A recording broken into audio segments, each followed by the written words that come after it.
Olá, eu sou Cristiano Perdichelli, personal broker na área de imóveis, e eu também estou aqui na TV Relacionamento.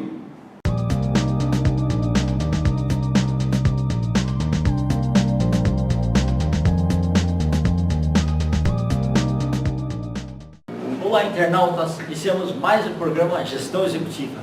E hoje nós temos um bate-papo com o Nakamura e vamos falar sobre essa parte de corretor de imóveis, né?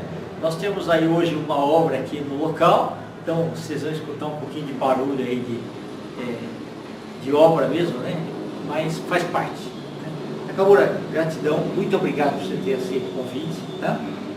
Conta um pouquinho para os nossos internautas como que você acabou abraçando esse universo fantástico que são os prédios, residências, o mercado aí imobiliário geral. Tá.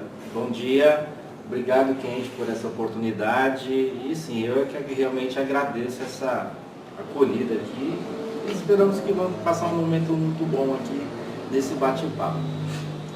O que eu costumo dizer assim para eu falo meus meninos, né, que a gente acaba, com a experiência, a gente acaba transmitindo. Exato. E preparando, né, o pessoal que... Como que líder, né? Exato, o pessoal que vem chegando aí para o mercado. Então, assim, a gente não escolhe ser corretor de imóveis, a gente fala que vira corretor de imóveis. É aquela coisa, quando a gente está naquela fase, né, transição de carreira e tal. Não, mas lá embaixo, né, quando a gente é criança, o pessoal vem, o que você vai ser quando crescer? Aí fala, médico, engenheiro, policial. Ninguém fala corretor de imóveis, né? Então, é verdade. A gente acaba virando ou por alguma oportunidade que aparece, ou por alguma, enfim, necessidade, né? Tanto que eu entrei nesse mercado e a ideia minha, o planejamento meu, era ficar no máximo 6 meses. Eu trabalhei muito tempo na minha área, que eu sou de engenharia, formação de engenharia elétrica. E assim, depois que eu peguei o emprego, a gente tentou voltar, né? Eu tentei voltar para o mercado, não conseguindo, e aí apareceu a oportunidade. Mas é aquela coisa, eu vou ficar no máximo 6 meses para voltar. Tá. E eu já estou quase 10 anos. Puxa, interessante. É uma coisa, deu certo, é uma área nova, e ainda é para muita gente, mas eu tomei gosto, né? E aí eu acabei Estudou para o Cresce? Sim, né? A formação é necessário ter realmente o Cresce, né? Para você poder exercer a atividade. Então, não é assim, corretor é aquele que vende um imóvel, tem todo um preparo, conhecimento. Verdade. E as regras mesmo, né? Tem as regras de mercado, tem a questão da legislação, tem a questão tributária. Esse conhecimento a gente precisa realmente assimilar, conhecer, porque se você tem a pretensão de comprar, seja um terreno, um imóvel, enfim, eu preciso fazer com que você não tenha nenhum prejuízo, né? Tem que ser bem transparente. Para ser transparente, eu preciso conhecer, né, o mecanismo do que é o mercado, o que é essa escrituração, o que é registro do imóvel, os impostos que incidem, né, numa transferência de imóvel de uma pessoa para outra. Ok, ô Nakamura, e muitas vezes é o seguinte, quando você conversa com a pessoa interessada, às vezes é o sonho dela, né? E aí você tem que fazer de tudo para que aqueles sonhos se realizem, porque Sim. Não é uma coisa assim, faz um negócio hoje, depois semana que vem faz outro, não. Às vezes é aquele negócio que vai perdurar para sempre, né? Então Exato. A escolha tem que ser bem assertiva. A escolha tem que ser bem assertiva e assim, independentemente se é um imóvel, minha casa, minha vida, ou se é um alto padrão ali na Vila Nova Conceição, a gente está mexendo sim, né? Que nem você falou, de repente é o sonho dele, né? De ter um imóvel. Enfim, mas a gente não pode brincar, porque de repente é o dinheiro da vida toda que ele juntou que está investindo num determinado imóvel. Sim, exato. Então, realmente, a gente tem que ver com cuidado. Eu falo que assim, a minha função, né, com o cliente não termina no momento da venda. Né? Existe o pós-venda, o acompanhamento. Então, eu pelo menos insisto que o corretor bom, ele tem que sim sempre pensar no pós-venda, porque não adianta eu vender um imóvel para o Kenji e nunca mais falar com o Kenji, porque eu dependo de vendas, né? Então, quanto mais networking o Kenji fizer a meu favor, é onde eu consigo seguir na carreira. E você acaba se tornando também um fiscal da incorporadora, que, por exemplo, se foi prometido em 36 meses, Sim. você fica em cima para poder dar um feedback, né? Para quem comprou também, né? Hoje, assim, eu falo, né? Eu sou coordenador, aliás, eu sou corretor de imóveis e exercendo um cargo de liderança dentro do plantão, é onde você me conheceu. Né? Que a gente fala que, assim, é um cargo gerencial. Eu sou lá o coordenador daquele plantão. Né? E assim, a incorporadora depende muito do nosso trabalho, seja para entrega de resultados, né? Assim como o pré-lançamento, que assim, a gente tem aquela, não é obrigação, mas aquela função de levar para a incorporadora qual que seria, em questão de valores, a questão de entrega, o que a gente está procurando naquele determinado projeto. A gente tem, assim, nas nossas costas uma carga de responsabilidade muito grande. Perfeito. E aí a gente está mostrando aí esse novo empreendimento aí, né, no Campo Belo. Isso, Fala um pouquinho dele. Tá. Então, só voltando um pouco, quando eu entrei nesse mercado, a oportunidade que me apareceu foi ali pela Lopes. Eu continuo a Lopes ainda até hoje, né? A Lopes tem uma tradição, né, grande, né? Tem uma tradição de mercado Eu muito comprei grande. o primeiro imóvel da Cafisa, da Lopes, em 1981. Você vê que ela é uma empresa assim, que tem longevidade, né? Tem umas regras, ela é respeitada no mercado. Exato, e eu falo que o mais importante na carreira do corretor é a questão da credibilidade.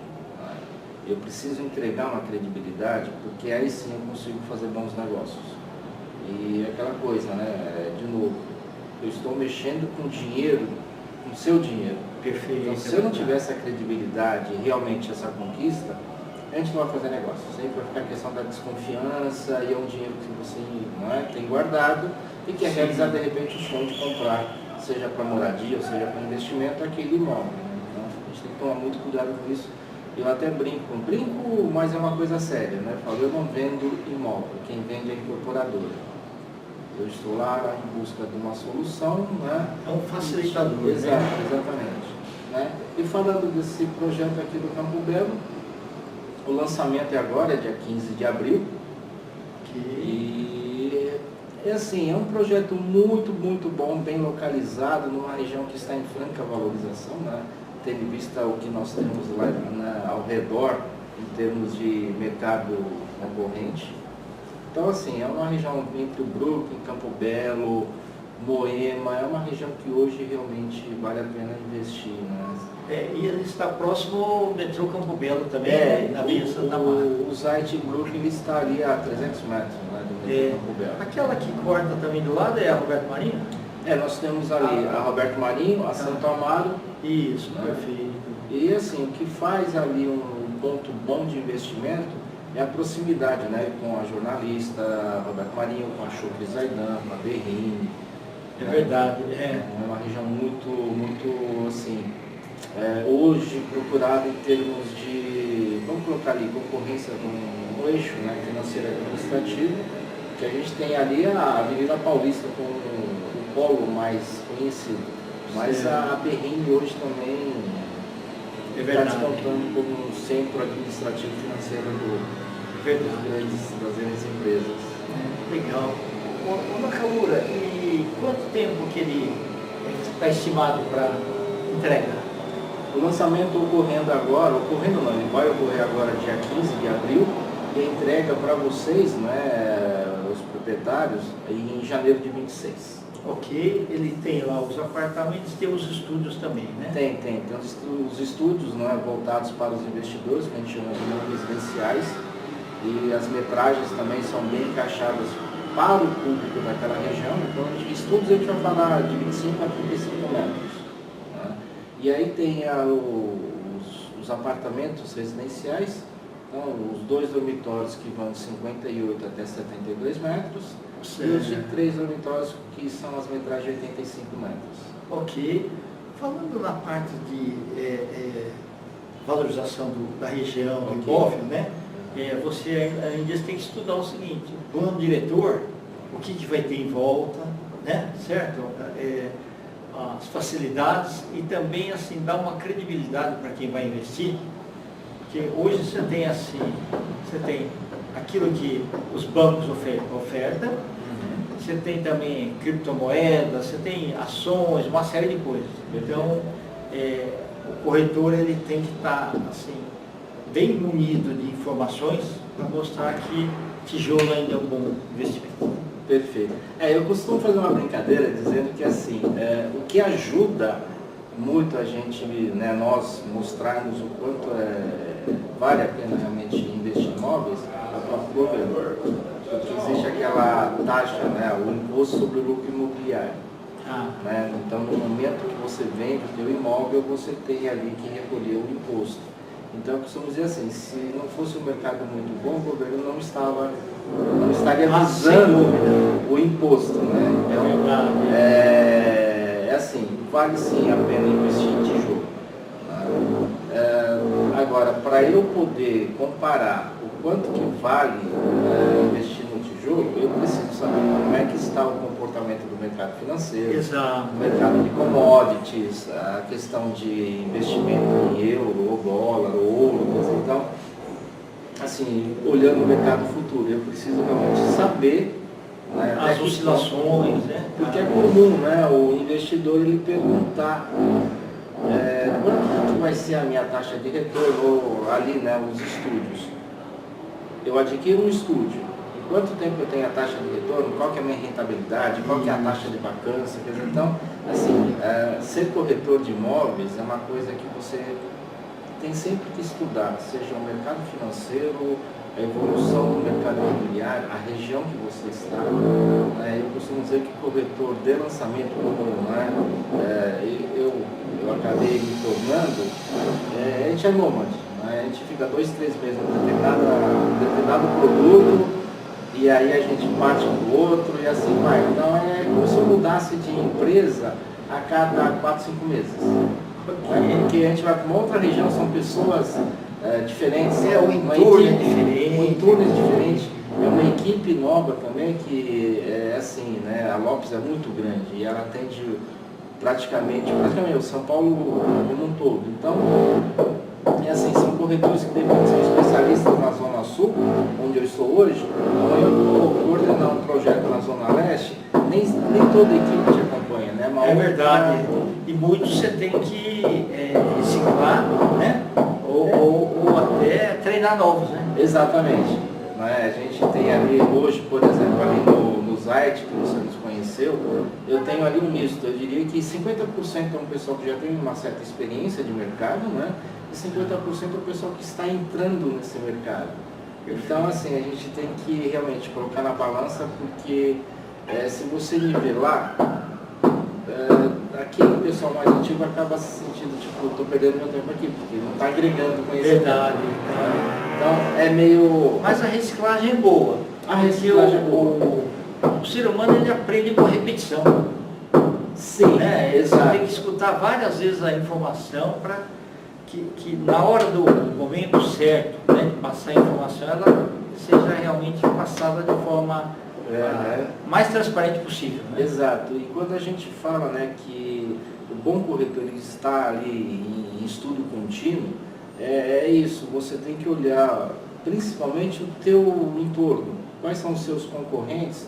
Porque se eu chegar e falar para você, o Zite é um bom investimento. Por quê? Eu vou falar, olha, tem a piscina no rooftop, tem a academia de ginástica, interna e externa, tem uma quadra recreativa. Outros projetos tem também. Então, assim, por que eu vou comprar num e não no outro? Então, eu tenho que realmente agregar valor ao que eu estou te dando, né? Seja pela localização, seja pela valorização, seja pela condição facilitada de pagamento, que no momento do lançamento você tem uma facilidade, né, ao longo do período de obras. Então, eu tenho que saber o meu concorrente, como é que ele está trabalhando, qual que é o período de entrega dele, qual que é o público que ele está trabalhando. Sim. Então, muitas vezes eu preciso estudar mais o outro do que o meu, né? É verdade. Agora, eu me recordo, há alguns anos, quando começaram as criptomoedas, muita gente chegou e falou assim, olha, eu não vou aplicar em imóveis agora, eu vou aplicar em criptomoedas porque está dando um valor muito a mais, não sei o que lá e tal. Mas eu conheço muita gente que se arrependeu. Tá. Falou assim, se eu tivesse comprado realmente um empreendimento, eu tinha um dinheiro sólido, né, em mãos, né, tá certo que é imobilizado, né, tal, né, e, do que aquilo que foi, e as perspectivas foram aquém do esperado. Tá. O que acontece é assim, houve um tempo também que investir em tijolo, muita gente vai com o pé atrás, principalmente assim, vai na década de 70, 80, que teve algumas incorporadoras quebrando. Estabilizou, né, Maia? E aí, assim, a gente tem histórico de incorporadoras quebrando e o pessoal que comprou imóvel perdeu dinheiro, não recebeu imóvel. E aí, assim, hoje já existem vários mecanismos que protegem, né, o cliente no momento da aquisição. Quer dizer, você não vai ser prejudicado se eventualmente uma incorporadora não conseguir te entregar ou atrasar a obra. Enfim, existem hoje, né, a proteção do cliente, porque o valor envolvido é muito alto, né? É verdade. Você pode falar, mas a Minha Casa Minha Vida é em torno de 250 a 300 mil reais. Mas é um valor alto. A gente não acorda e tipo, hoje eu vou torrar 300 mil reais. É verdade. Né? Então existem esses mecanismos reguladores, né, para proteger o mercado e os clientes. Quando a gente fala de criptomoeda, o que eu vejo assim, é a falta dessa, não é regulamentação, mas algum órgão protetor para que você não perca seu dinheiro. Tá certo. Garantias, né? Garantia. E eu sei que fica complicado porque você pode ter a sua origem daquele valor em cripto, seja numa empresa baseada ou na Alemanha, ou na França, ou aqui no Brasil. Quer dizer, então como é que vai rastrear? Quer dizer, então você fica realmente na dependência da palavra do outro lado. E você não sabe o outro lado, né? É uma coisa que a gente fala, né? Ficar nas nuvens. Então, mas não tem esse contato que nem nós estamos tendo aqui para você comprar o tijolo. Né? Perfeito. Nakamura, quando eu vim do interior para São Paulo, existiam as kitnets. Ok. Né? Que era normalmente nas regiões centrais apenas. Isso. Né? Que eram para estudantes que vinham lá, ficar no bairro da Liberdade, no centro ali. Então, ao longo do tempo, né, hoje nós temos muitas pessoas que escolheram viver sozinhas, né? Ou, sei lá, ter um cargo aí de médico, alguma coisa que tem plantões aí que querem fazer e não querem ficar em hotéis, né? Exato. Esse mercado está sendo muito procurado, né? Está sendo muito procurado. E o nome, hein? Quando houve esse nome para estúdios? Eu diria que assim, estúdio, eu diria que faz aí uns 6, 7 anos mais ou menos que começou esse interesse, né, de oferecer o estúdio. E realmente, né, a gente veio de uma época que era a famosa kitnet. Exato. Agora, é assim, hoje, quando a gente fala de estúdios, seriam assim, imóveis um pouco mais compactos, bem localizados, em função da necessidade ou demanda daquela determinada região. Isso. Então hoje você tem estúdios que são localizados, por exemplo, na região ali do Brooklyn, Campo Belo, são estúdios que para investimento são voltados ali que a gente fala de contratos de curto prazo, né, o short stay. Porque se a gente caminhar de repente para uma Vila Mariana, que é próximo de hospitais, o dia que a gente tiver um tempo maior, a gente acaba até explicando o porquê, né?